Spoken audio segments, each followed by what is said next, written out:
السلام عليكم البنات، مرحبا بكم في فيديو جديد. اليوم غنشارك معكم السرديل معمر بالرز. صراحه كيجي بنين بزاف. اول حاجه البنات عندي الشرموله ديال الحوت، يعني قزبر ومعدنوس مدقوقين مع الثومه صافي، وزدت عليهم واحد 3 ديال المطيشات محكوكين، وغادي نزيد الشرموله العطريه ديال الشرموله ديال الحوت. غندير معلقه ديال التحميره، وغادي ندير واحد المعلقه ديال الكمون، غادي ندير واحد شويه ديال الخرقوم البلدي، وغنزيد شويه الهريسه، شويه السودانيه البنات، ماشي الهريسه. وهنايا عندي شويه القزبر حبوب صافي وزويته بلديه،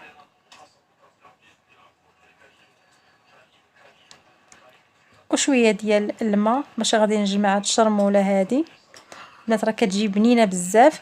الملحه البنات هي الاخر درتها حيت نسيتها، حتى اخر لحظه عاد تفكرتها صافي. وغادي ندوز باش ان شاء الله غنشرمل السرديل ديالي اللي بطبيعه الحال مغسول مزيان، يعني منقي ومغسول صافي. وغندوز باش غادي نشرمل هاد الحوت ديالي، وان شاء الله غادي نوريكم الطريقه اللي غادي ندير باش نعمرو بالرز.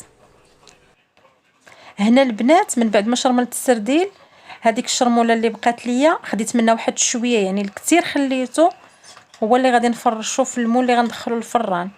هنا خديت منها تقريبا واحد ربع زلافه، ودرت معاها شويه ديال الروز اللي مسلوق في شويه الماء والملحه. وبالنسبه للروز هنا درت انا الروز البنات الكلاصي صافي. وغادي ندوز باش غادي نعمر ان شاء الله الحوت.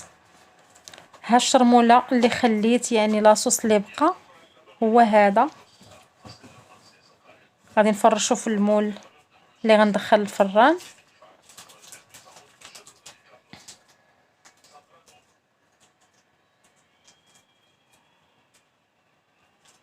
وغندير لها زويته بلديه، وغادي نشد البنات شويه ديال الروز صافي، وغادي نجمع به هكا السرديل كما كتشوفوا.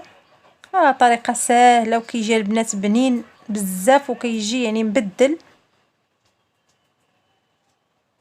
غنبقى حتى غادي نكمل الحساب اللي غادي ندير، الكميه اللي انا محتاجه نديرها صافي. وكنستفو فوق ديك لاصوص كما كتشوفوا مجموع، وغادي ندخلو ان شاء الله للفران يطيب. من بعد ما غادي مسخنه الفران، غنديرو يعني يطيب من الجهه التحتانيه العافيه عليه. بالنسبه للفران ديال الغاز عافيه عليه من التحت حتى يبان لي طاب، وغادي نهبطو لتحت يتحمر وصافي. البنات قبل ما ندخلو انا تنزيد له زويته بلديه من الفوق، كتعطيه واحد النسمه زوينه.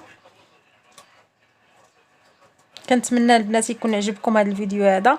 جربوا هذا الحوت هكا بهذه الطريقه، السردين راه كيجي البنات واعر.